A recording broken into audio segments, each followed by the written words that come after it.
a webinar series where we ditch the corporate fluff, forget the 90-slide presentations, and have an honest, straight-talking conversation about what it actually takes to lead in MAT. So I'm your host, Laura Williams, SBL coach, trainer, recovering budget holder and lifelong lover of a good governance model.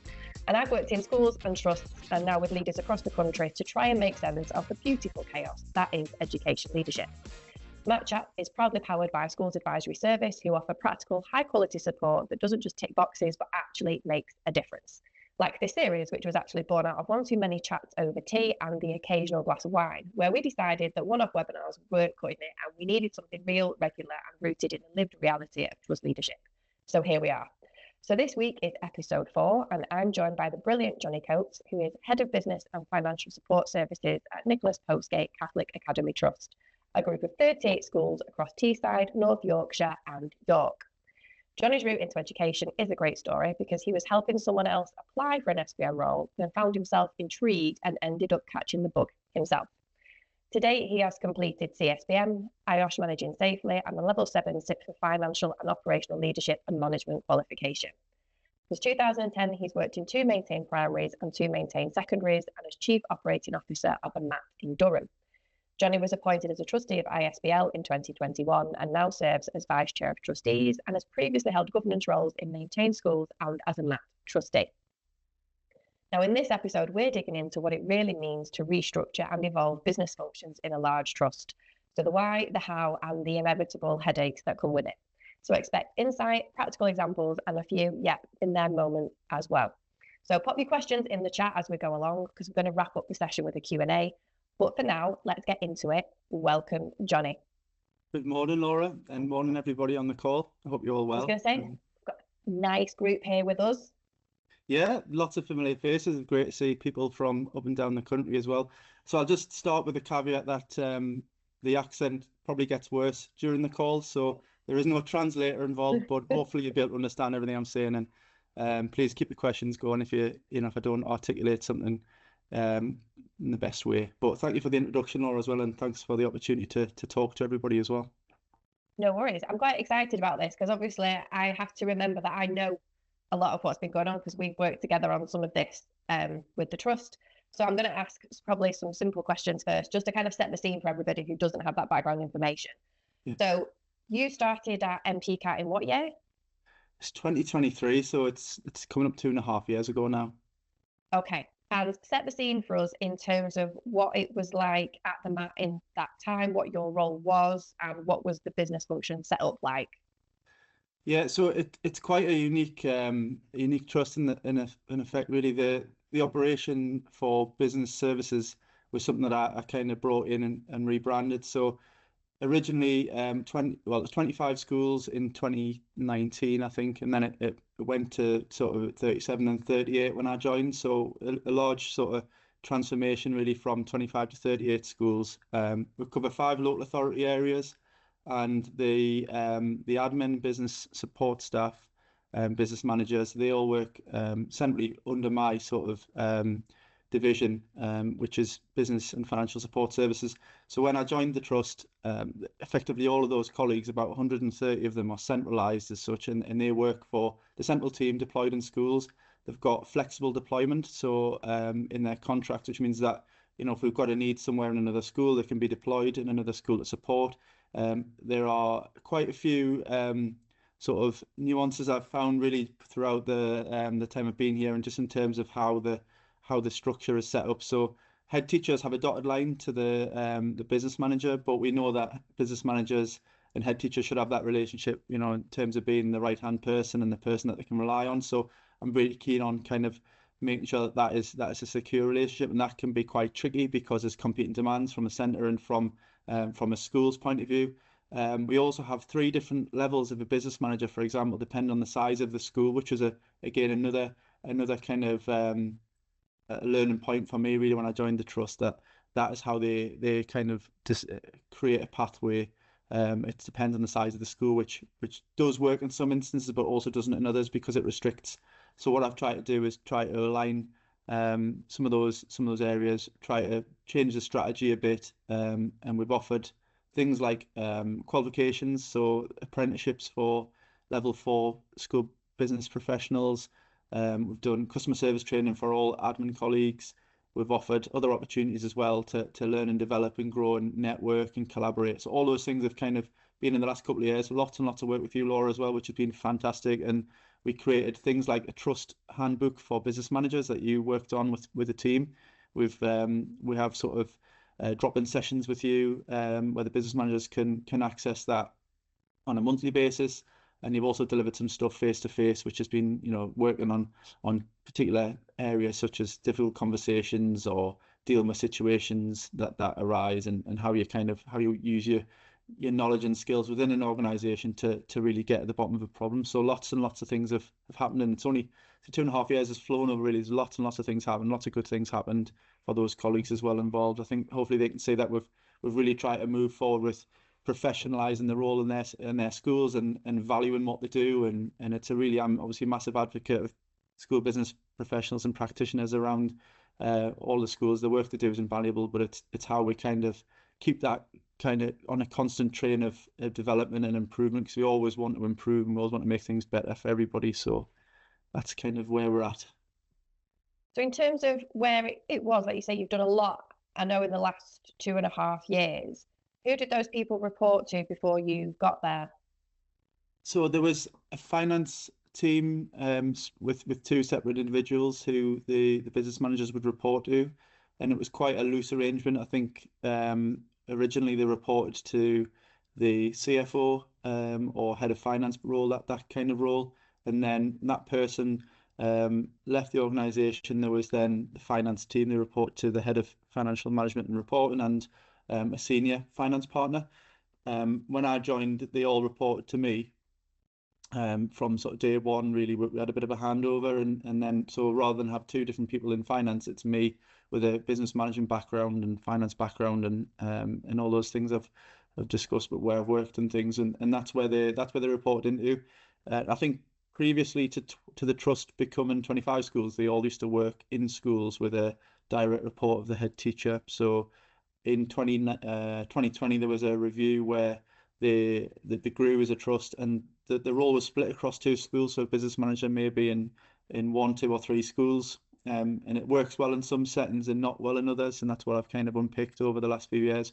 And there's been a lot of change really for those people. Some of them might have been in a school for 10 years doing a business manager's role, and then all of a sudden you now need to do a role across 2 schools. So they've had to adapt and adjust, and all we're trying to do with that is kind of make sure they've got the right team around supporting them, and the infrastructure to help and systems to help. But it takes time, and there's obviously a lot of change management along the way. I was going to say, because there's a lot that's happened in the last 2.5 years that's been positive, but then that is change, isn't it? Systems are one thing on processes, but when you're dealing with people, it's difficult to kind of get everybody rowing at the same time in the same direction. How have you dealt with that? Because I know that you've got a big trust for starters, but also you've got rural, very small primary schools, and you've got very big secondary schools. So you've got all ends of the spectrum with different contexts. A business manager in one context is not the same as one in another. How have you reconciled that? Yeah, I think that the key for me is probably, you've hit the nail on the head in terms of one size doesn't fit all. There's not a silver bullet. There's not a way of actually just assuming really that whatever you have in one school or one group of schools is going to work in another. And I've been able to bring that kind of different dynamic to the trust, and based on my own experience of working in different size and different rural locations or inner city locations, etc. I brought that to the table and said, well, actually, I've experienced it. So they kind of almost, well, I would hope that colleagues would believe that I've lived it and breathed it, and I can bring that knowledge and experience, and also from networking nationally and locally with colleagues across different settings, I've been able to bring that kind of lens to the table as well, because I always take a great sort of value in speaking to other people and finding out what they've done, what works well, what doesn't, what the pitfalls are. So yeah, I think when I joined and it was a one size fits all about, well, we're going to do this across these schools. My question back to the team in terms of the senior colleagues was, well, has anybody been to these schools? Does anybody know the context? And some did and some didn't. So I made it my sort of duty in a first term to visit every one of the 38 schools, which was a mammoth task because of the geographic sort of spread. But I did meet them all and actually understand then that you've got somebody who might just be a business manager with a title as a business manager, but actually they do a lot more than just the statutory business manager responsibilities. They could be supporting the SLT with running the school day. Well, they all do that.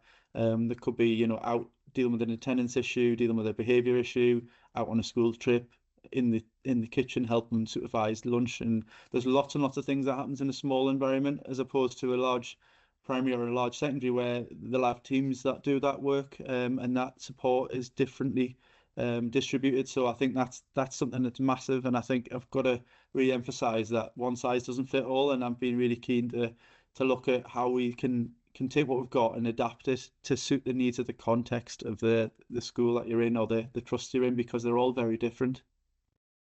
And you've talked about professionalizing the role. So at the same time, keeping the context front and center in the schools, you've also, I know, been quite keen to get business managers across the trust together and working together and thinking as one, at least at that level. Because like you say, school context is important, but across the trust, business managers needed their own identity. How have you done that, and how have you got them working together as a collaborative group and supporting each other?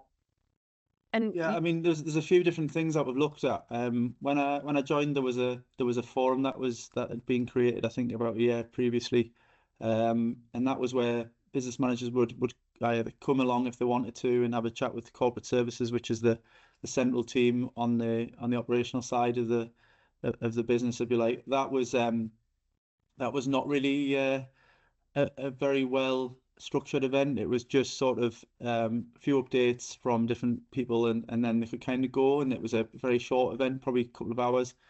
So rightly or wrongly, I decided to make it mandatory that everybody would have to get together and meet each other and speak to each other and actually harness what fantastic talent we have in the trust in terms of those colleagues getting in one room together from lots of different locations, and actually spending some time, some quality time, just getting to know each other, what they do. Some might be experts in things, and some might be experts in other things, or they might be able to draw on each other's experience. But if you don't know who you're talking to, and it's a bit like networking anywhere, really. If you don't know people, how do you evolve? And I think the first thing I did, I joined in the February, and in the May I launched the forum again, and it was a full day session. The first part of it was to talk to them just about where I'd come from, and then I introduced the corporate services colleagues. They all had a 5-minute presentation on just high level things, what they kind of can do, where they can support, but also any updates. It was really only 5 minutes, but it did last some 10, 15 minutes into that. But it was good just so they knew who everybody was, because a lot of them had joined the trust and didn't necessarily know faces. They knew names, and they might have seen emails, but didn't know the people. So then the second half of that was to look at some training, and I think you were part of that, where you would come and deliver an afternoon session, and it would be on a specific topic that I think was relevant or being raised over the kind of the piece. So over those half-termly intervals, we would decide what between the team really what was the need for training and development areas, and then look to bring that as a session. So you brought a lot of those sessions yourself, Laura, and we had other colleagues as well. I was really lucky to have some fantastic offers of support from other colleagues and up and down the country, from all over the place, really coming just to speak about their experiences to my colleagues as well. And I really appreciated that. Had some fantastic sessions, just one, maybe it's an hour, half an hour, or an hour, about their experience as a practitioner, that where the journey they've came from, just to really drive that sort of the culture of ambition and believe in what you do, and just operational improvement. There's lots and lots of things we can do, but it's about knowing how and where to go, and just sort of started off the conversation about how you collaborate and network internally, and then we evolved that with we use Google as our ecosystem. So we have a Google chat community now for business managers. We have one for admin staff. We have obviously email groups, just different methods really of communicating. We might do a briefing, because the locations might do a briefing every sort of month or two online, or might do it in person, or we'll try and vary it really. So it's just to always have that in the back of your mind. I think there's always got to be again, not one size fits all. We have to change it up quite a bit. So this year we then changed it again to a bit more informal from the corporate services, which is a drop-in session, and it was a morning, and then an hour and a half on a CPD topic. So just to try and change it a bit, to try and sort of evolve the model really, because what I noticed is probably an hour or 2 hours is okay. When you get to like sort of 6 hours, it's a long day for people to be together. They've got traveling to do. But now they have embedded who each other are. They know where people work and things. That was kind of the starting point. So yeah, we're always looking to change it, always looking to evolve it, take feedback from the people who are attending as well. And the other thing we do is offer a massive offer in terms of the conference attendance. If they'd like to attend any of the conferences locally or nationally, they can. We've got a CPD fund which is ring fenced for those colleagues over the last couple of years, and we like to allow them the opportunity to go out and explore and kind of learn about new things, or just again network and collaborate with people outside of the trust, because both internal and external collaboration is really important. I think that's one of the things I've really enjoyed about working with the trust, is that the way that you not only value the role, but you facilitate that networking and that outward looking perspective for them, and you've encouraged them, because I know some of them hadn't had that opportunity before, or didn't really think, oh, I'm not sure if I need to engage with this, and you've actually really kind of promoted that. I also know that you've got a career path, you developed a career path, haven't you, so in terms of succession planning, because again, as a profession, we need to be conscious of succession planning, and I know people move around in the trust. So how has that career path evolved, and how does it support that capacity across the trust? Yeah, that was a part of the strategy, really, to retain talent. So I'm a big believer of, invest in your own people, and they'll do really well for you, but also it'll benefit them professionally, but also benefit the school and the trust, or as a group of an organisation collectively. And I think the starting point for that was really just assessing where everybody was at. There's a couple of different ways of doing it. From what I've experienced, obviously being on the board of ISBL, we redeveloped the professional standards. So we were the first trust to really take those professional standards that were revised in 2023 and launch as a bit of a pilot the self accreditation process, where they can the self-assessment accreditation process, where they can actually look at where they're at in terms of their journey, and where they're really strong in, great. Any areas they could develop, that's also highlighted, and then kind of it generates a bit of a training plan, but it's a supportive tool for them. So that then feeds into performance management. So then they can say, well, we might have a trust or a school strategic objective, then they'll have an objective they want to work on. They'll also have a CPD area as well. So it kind of just helps inform that, so it's a meaningful process. And then with the with the other kind of side of the coin, in terms of the apprenticeship route. So because we've got a huge amount of apprenticeship levy, I just felt it was really a good opportunity to launch an aspiring business manager program, really, which was on the back of some work that a local multi-academy trust had established with a training provider. So basically what that is anybody who is in an admin role in a school can do the level 4. We'll fully fund it through the apprenticeship levy, and we'll bring the training live to the central team in head office once a month. That's where they get all of the training, and then off the job training is doing the job and obviously learning things from colleagues and stuff, but actually being able to be together in their own cohorts. But what I then realised was actually there's some current business managers that are already doing the role that didn't have the qualification, and they wanted to take part and do that as well. So they joined the course. So we had a group of business managers and a group of aspiring business managers working together on the qualification. So that was a really good opportunity. So the first cohort had around 8 attended on that, and then the second one is about 7 or 8 as well. So it's kind of 15 people plus who in the last 18 months have taken it upon themselves to do the level 4. And then when we advertise business manager roles as a kind of career path, we like to open it up to existing colleagues rather than external, because it's people who are in the admin teams in the schools. They know the schools, they know the trust, they know the standards, expectations, the ethos, and everything that goes around sort of the decision making, and then they can step up into business manager roles. So that's what we've created. So a bit of a pathway. It's clear then they can say, actually, if I invest in my own CPD, there's an opportunity will come along, and that there has been lots. But we do have, I think, I haven't got the exact figures today, but over 20 people have been promoted into those roles over the last sort of two years, which is really good for us. It's it's more than 15% of the group really that have had opportunities. Some unfortunately have progressed too far, and they've decided that to take new roles elsewhere because an opportunity was there for them. And I'm trying to work with what I've got in terms of trying to make sure that there's opportunities internally first, because I want to keep the best people in the trust. And I was just going to say, all of that is, like I say, the building capacity, the succession planning, the people that have got progression. And coming back to context, how difficult is it when you've got all of these people with these skill sets that are developing at different stages of their career? How do you implement a structure without being a slave either to the structure or the people that you've got? Because it's really tempting to go, oh, this person really likes this person or is really good in this place. How do you balance the organisational need and the skill set and personalities needed for each context? That's a really tricky question, isn't it? It's like an interview, this.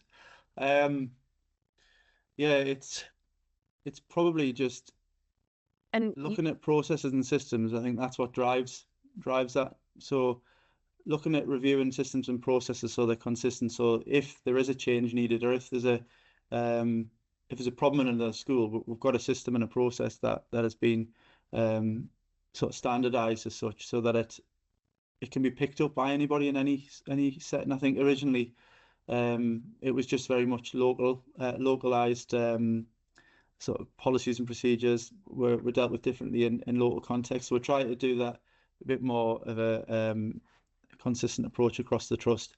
There might be other people though who've got a specialism in HR or compliance or finance, and trying to link those people up so that they've got somebody to lean on as a mentor. So one example of that is when I first joined, we looked at a regional business manager structure. So it was a business manager who applied for a kind of an additional responsibility, and they would be supporting their peers with a training or a point of contact, somebody who they can kind of draw on for experience. So it's about using the people internally to try and get everyone to work together. But the thing about the different settings in the rural locations versus the inner city and the large secondaries, there's a lot of variances. So we try and sort of make it clear really that we just expect the job to be done for across all the schools. But sometimes there is going to be things that will be done differently, because we recognise that it's not going to be the same. You might need input from a head teacher in certain area about how we deliver something. So I think you've got to listen to the people on the ground in the schools, and you've got to listen to the staff, because at the end of the day, providing a service to schools and the pupils, they come first. So there might be a change of something that affects those people on the ground, and they're our priority. So you've got to be very open to listen, and you've got to be very open to feedback. And what works well will probably not get mentioned, but what doesn't work well will definitely be voiced, and you've just got to be prepared to deal with that. I was going to say, so you've talked a lot again about the things that you've done, why you've done it, how you've done it, and it sounds not easy, but it sounds like, wow, that's amazing. But I know that it wasn't easy. So in terms of the feedback that you've had, in terms of whether it be from the head teachers or the central team, did you make anything that you would say was a mistake, or did you just have to push it through? Did you just have to deal with the feedback and be committed to it and keep driving it? Or was there anything you did and you thought, oh, actually, maybe that wasn't the best idea?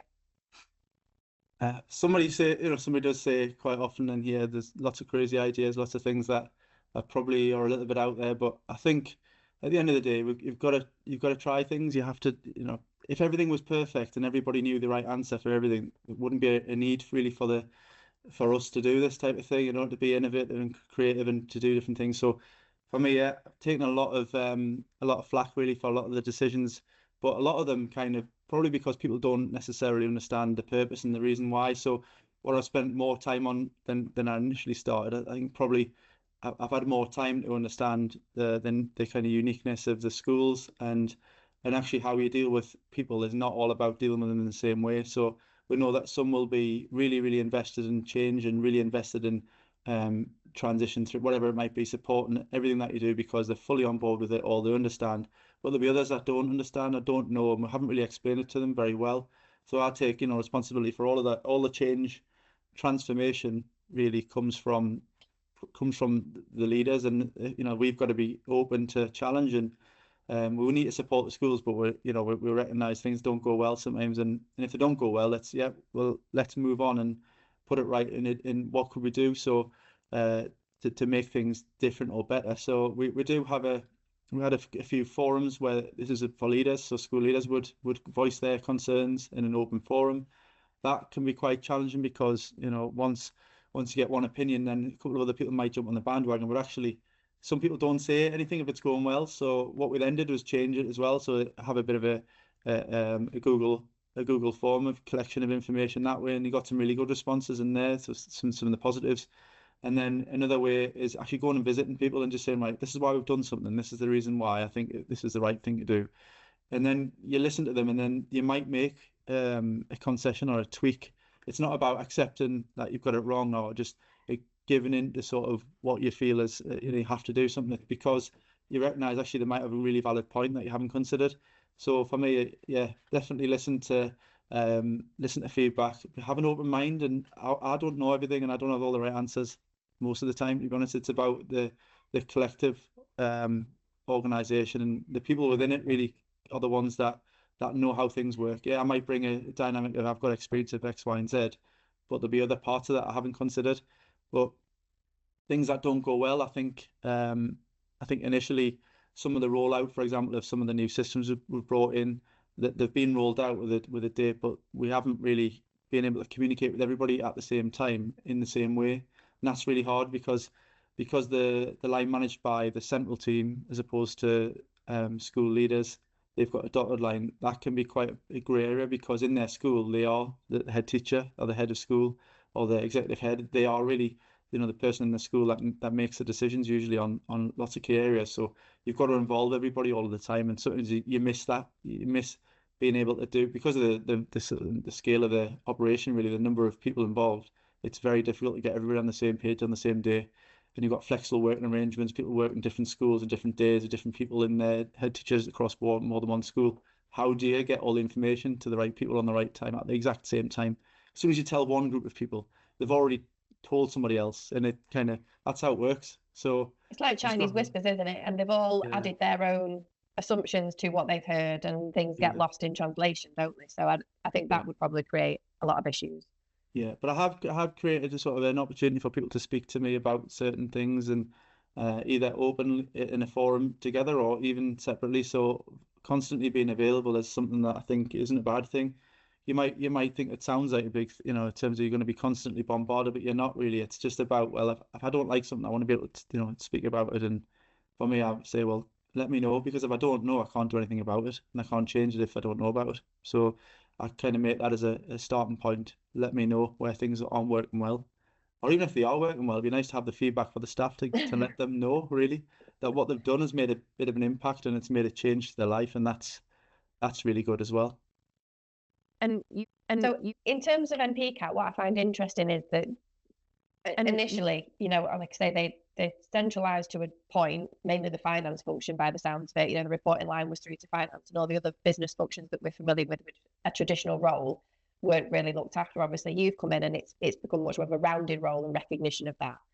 It's interesting what MPCAT have done in that traditionally a lot of MATs have moved away completely from the business manager role. And I know you talked about that evolving over time and what that looks like within your trust, but why didn't you make the decision to say, actually, here's a cost saving? Because you're a big trust, that's a lot of people that you've talked about.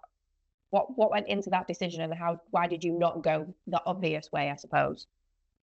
I've been asked that before, and it's something that we've got to remind ourselves really about the importance of the role. So for me, there is definitely a need for business management, whether it's not necessarily every single element of the discipline. It could be HR, finance, IT, estate. We've got a lot of those operational needs on a day-to-day basis in schools. So you need somebody with a background. It's not just finance. It's not just estates. It's not just HR. There's going to be a need for all those things to be kind of pulled together at some point. You need that experience and that sort of knowledge. I think the difficulty I've got, and to be really honest and open about it, is that it's quite hard to share people across schools sometimes, and then you feel as though that they feel themselves they can't provide the same level of service across the schools that they could before. So what we're trying to do with that is to look at systems that'll help with that and processes that'll maybe streamline that. But what I'm keen to drive on really is using the framework for operational excellence through ISBL, which is kind of recently been launched. That will help us almost demonstrate the value of each role. And there's no reason why the roles can't evolve and change, and job titles can change. I think the people still need to be doing their job. You still need that person in the school. Their role might adapt, might evolve and adapt over time, and that's fine. But it's about being clear that you can't just run a school, in my opinion, without the business side of it being taken care of by the right people with the right skills, the right qualifications, the right knowledge, experience. And also, it was really kind of it'll be disheartening for them, I think, if we just said we don't need this role anymore. What does it say about kind of all the work they've done in the past and what they've brought to the table, and then all of a sudden it's not there? So it's just about redistributing the work in the right areas, and there's plenty of work still to be done on how we evolve that, actually. And over time that'll change, I'm sure it will. But the people, still a really important resource that the trust has, and they're quite lucky that as a trust they've got these people who can add so much value to the schools, and just have a different lens on things. It's not, when you're in a school, sometimes you're very focused on that school and the teaching and learning side, but there's a massive other side as well, which is probably most of the things that aren't seen. And once you take those things away, people will definitely notice they're not there. But when they're running okay, people don't realise where that comes from and how that magically appears in a school, and how things get done without me pressing any buttons. It just happens, as a kind of, it's a constant sort of culture of promoting what work is done, celebrating it. And that's why I say about the forums and the qualifications and the good news stories that we have, and the successes and the promotions, all those things. It's just to promote why we have these post holders, and what the value they add to the trust. And I also know that with the great work that they do, because I know some of those business managers quite well in your trust, and they are amazing.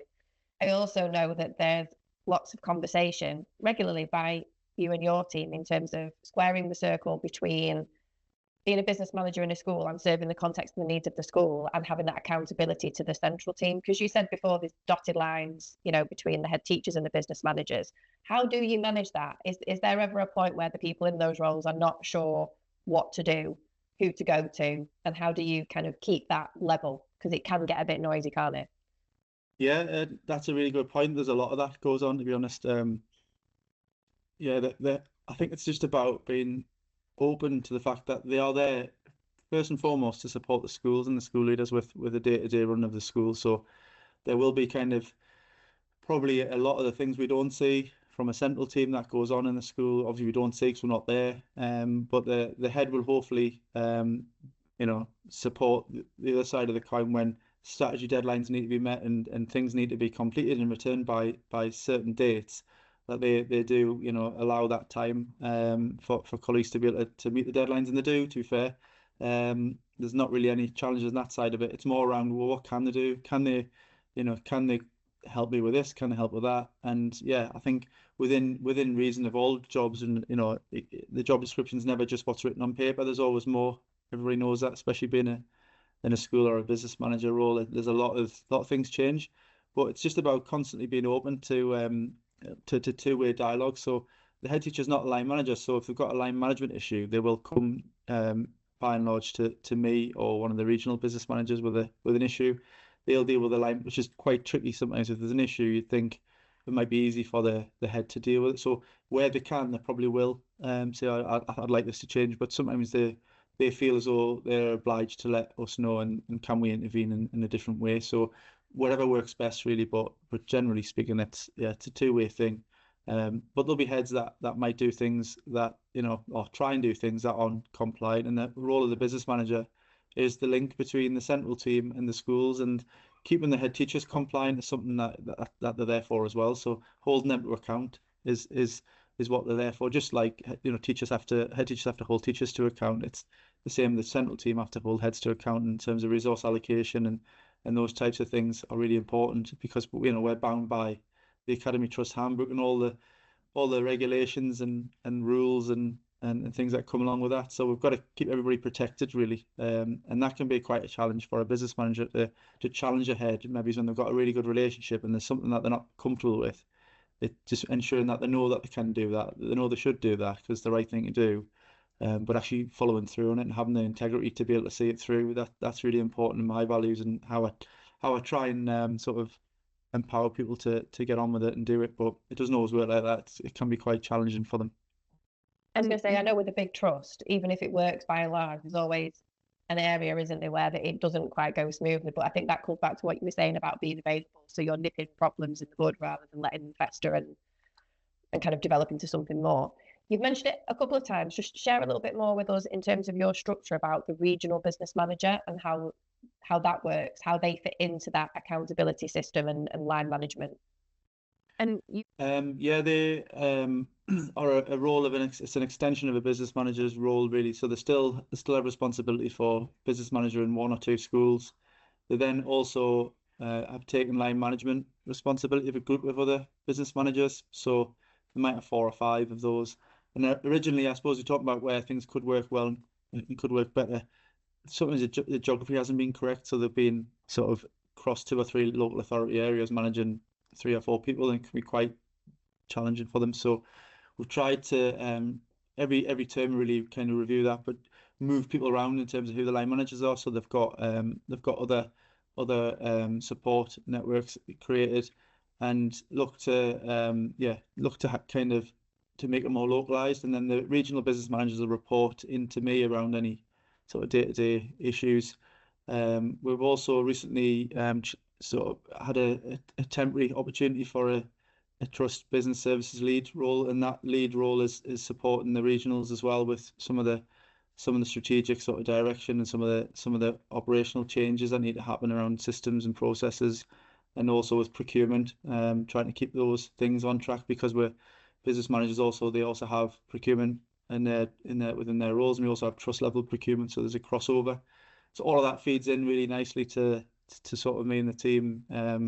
And yeah, it is a big structure. There's a lot of people involved, a lot of moving parts. And the biggest challenge is actually making sure that, if we have an issue around somebody being unclear on what to do, how do we support them with it, and what within the team, it's usually they act as a first point of contact as a regional business manager about getting that support.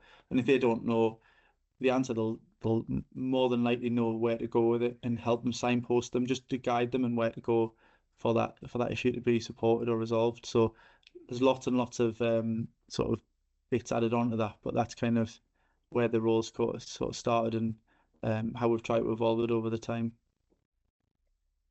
In terms of that structure, so you've got business managers in schools, you've got regionals, you've got the new role, the Trust Business Services Lead, is that right? That's the title. Then obviously there's your role, and you report into the executive, don't you? Yeah. And you were appointed because of your background and your experience. That makes you, ironically, the business manager is the only one, but you're the only one in your trust that has probably done the role that you've done and sees the world the way you see it. How do you affect change through the executive and making sure that things are discussed? And I get the answer might not always be yes to the things that you want to happen, but how do you put that forward, and how do you present that to them?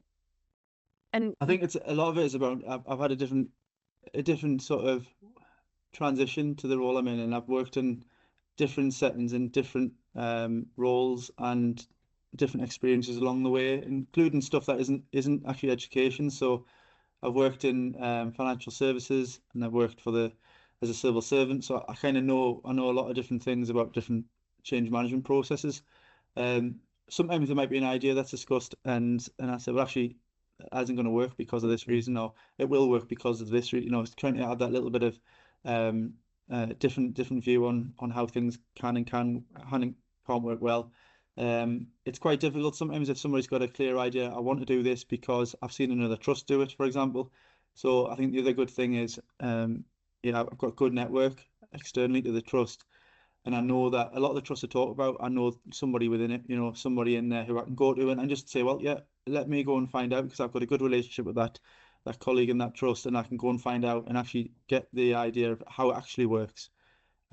Things like bringing staff absence insurance in-house, or having your own bank of staff, for example. All these great ideas people have, but actually, what are the implications of it? Now, I've seen them do it, yeah, but we don't know how they do it, why they do it, what's the reason.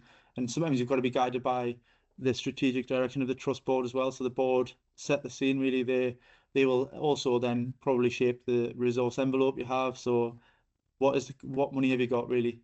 what you're going to do with it is directed usually by them, and then you've got the executive team. So there's more than one moving part in this, and then within that, obviously the corporate services team or the central services team that we have within the trust, they'll all have different agendas and different ideas, but it's just trying to let people see different points of view. And the good thing is we are able to openly share what we think. Might not all, win everything, but you've got to have an opportunity to voice your concern or even your support. And I think we get to do that. It's just a difficult balance when there's lots of different moving parts from all those different people. Amazing. There is quite a few questions already appearing in the chat box, so I'm going to open the official Q&A as well. We're not going to lose any of the questions, don't worry. So I will keep talking, Jonny, before we take these questions. But I'm going to open the Q&A now officially. So if you've got any questions that haven't been raised already, please pop them in the chat box there. But Jonny, just to kind of summarise the journey that you've been on, and I know we've got some MAT leaders in here already, what are the do's and don'ts? So based on your learning, what would you say people must definitely do and take heed of going into a process where they're evolving their business function? And what should they definitely not do? What are the things that they should avoid at all costs? Don't change anything because it'll cause you problems is probably a good starting point. Generally, that is a massive issue. As soon as you change anything, straight away you've got somebody who won't be happy with it. So people can be difficult, I think. But for them, from their point of view, use the empathetic approach of, I understand transition is going to be unsettling, upsetting perhaps sometimes as well. So for me, start with communication, make sure that you're clear about why you're doing something, you give time frames and you're concise about it. And don't sort of overpromise where, something can't happen because of this reason. If you know about a possible niggle, then there's no problem with sharing it, even if it's not in full detail. You can be open and honest to a point. Again, always look to communicate the positives of the change to staff. So whether it's future-proofing, modernisation, redistribution of roles, development, CPD, all those things are important. And always kind of stand up for what you believe in and your values. And if there's something that you think is the right thing to do, and there's a lot of problems going to be created as a result of doing it, it doesn't mean you shouldn't do it. So that's kind of that side of it. Then there's also collaboration. You've got to have buy-in, because if you don't get people on the bus, then they're not going to necessarily, go with you on the journey. So I think listen to where the concerns are. And if you can, take whatever feedback you get and group it together, and then look to make some sort of concessions along the way, and actually adapt your model and adapt your strategy. You might still get from A to B, in the end, but actually it won't be a direct route. And I think sometimes there will be diversions in place. There's always roadworks. That's something that's I've learned from all the books I've read and all the things I've listened to. There's always going to be somewhere, even though the road looks nice, there's always going to be roadworks on it. There's always going to be someone moving something to divert you away from where you want to go, and takes longer to get there. But that's okay, as long as you kind of stick with your beliefs, follow the strategy through, and you've communicated. So for me, the biggest pitfall is usually lack of communication, people not being really happy or because they're not clear on it, and also not listening to where they're concerned or not allowing the opportunity to speak about the concerns. The two words that I've got written from what you've said was also adaptable and evolving. And I just want to ask you this question. Do you think you've got it right now? No, not at all. Because I don't think you're ever going to get to a point, in my opinion, the way I work is that I'll never be satisfied with it's right. I think there's lots and lots of things that can be changed for the better, or to make things different. You've always got to evolve. So I think it's a constant journey. You're never going to get, in my view, you're never going to get the finished article because education changes, rules change, funding resources constantly change, the requirements on schools change, the needs change, the pupils change, the staff change, everything changes all of the time, and you're always going to have to adapt to that. So you're never going to have a settled school where nobody leaves. That's pupils or staff. It's never going to happen. So it's quite a unique concept, because in some businesses, so where I've worked in the past, usually those teams have been embedded for years and they're never going to move, and they've got the kind of they are the fabric, and in schools you'll have one or two people that usually are the heartbeat of the community, heartbeat of the school, that say there, but around them they see all the change. They've been there and done it and got the t-shirt and seen so many bright new ideas change, and they're still there, to tell people the tales and tell people the stories. So yeah, there's always going to be things to improve. So I'm always keen to emphasize that, tell me what's wrong and tell me what you want to change and why you want to change it. We'll try and come up with a solution to make things better, really, moving forward. Thanks for that. And I think that's a refreshing honesty, because I think sometimes we think we get a structure, this is the structure, this is the way, and then this is what we're sticking to. And actually, like you say, schools are ever changing and evolving, and functions around it, if they're going to serve it in the best way, need to evolve with it. So that makes absolute sense. Okay, let's go over to some of the questions. So first question from Beverly: how do you manage your purchasing function and achieve efficiencies? It's a good question. So we have the financial regulations of the trust, and there's a purchasing section in there which sort of enables colleagues to in their roles to get the value for money is kind of how they see fit. And then there's more of a collaboration on sort of larger things, so trust licenses or looking at best deals and frameworks. So those things are very much in the infancy in this trust, because the schools have all come together a couple of years ago. We're still establishing things like contract registers and understanding that. I think for us, it's about looking for the quick wins. So if there's a big contract across the trust that is, there's various suppliers and providers of it, looking at that and saying, well, is there a better way of doing that for a start? So looking at the bigger ticket items, really. So any of the big contracts, catering, cleaning, photocopying, all the things like, coming to that remit. Trade refuse is another one. So all the bins and the waste, recycling, all those things are quite big, expensive. Energy as well. So looking at where we can kind of maximize the savings from those big ticket items is a good starting point. And then the other thing I always say is the small details are really important in school. So when you have a school contract register and eventually you get it, get that information, you look at some of the smaller £500,000, 2,000 items. When you times that by 30 odd schools, it then comes, quite a surprise that it could be 30 grand straight away. For what? What is it for? So for us, it's about looking at where we can communicate with everybody internally. Do you need this? Do you know what it is? Well, I didn't know what that was because I didn't set it up, and I don't even know who reviews it. So trying to give some ownership on the smaller items across the trust, then make a saving. So there's lots and lots of things you can do like that. It just depends on the size of the organisation and the scale, really. I'd like to do more on things like stationery, for example, having a catalogue to choose from the trust, where it's something that can be accessed at a lower cost for everybody. But you've got to start somewhere, and you've got to get that information into the system, if you like, and get people's input, which takes a long time. So there's lots and lots of things we need to do on that. And just to follow up, there's another question from Alison, and she asks if trust gag pools, and otherwise, how are the regional SBMs and SBM funded? And so it's I wouldn't use the word gag pool because it's not the terminology we use in the trust. But essentially, schools do have they will pay a contribution to the central team, and then some services are centrally managed and some are some are centrally delivered. So there's two different approaches. So for example, for the business managers and the admin teams, it's a cost in the school's budget. They are recharged that cost. Just like whatever the cost is, like for like cost is recharged. So we have a model, and it's kind of costed. We control the establishment side of it. So if there's any changes to leavers and starters, we'll support them with that. But the charge is passed on to the school, so they fund it through their own kind of funding. With other things, they'll be centrally contributed to areas such as it might be attendance or welfare, or it could be safeguarding. Those things might be sort of kind of centrally managed, or we'll manage it for them. So it's delivering and managing the two different things really, and the costs can vary across the schools. We've got lots of schools with different demographics and different sizes and different budgets. It's trying to give everybody in those 12,500 pupils have the same deal no matter which school they're in, and that's the hard part in terms of trying to explain that to everybody really collectively. It's about everybody getting the same benefits of the trust. Being in the trust should be a benefit to all.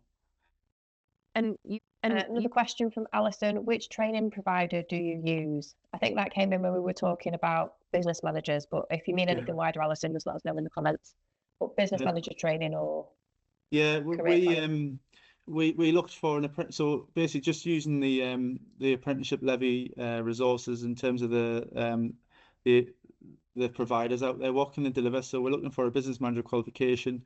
We want it to be delivered in-house. So you look at the kind of the local providers. So we use a local provider who are based about sort of maybe 30 miles up the road, who worked under the trust, and we know that from basically the eligibility is important. Will they deliver it? in person, and are they able to deliver in your location? So looking at the kind of eligibility, it's all funded through the apprenticeship levy. So that's a starting point, using that tool at the government website, where you can see where the apprenticeship providers are locally to you. So we use our local provider. If somebody is in the northeast and they want the details, I'm happy to share those details.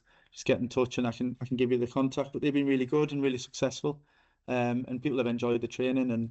But I did that through sort of collaboration with local schools and trusts to say, well, who do you use and what impact has it had? I wouldn't have known who they were really, but then yeah, they do then provide it through the levy, which is another key thing for us.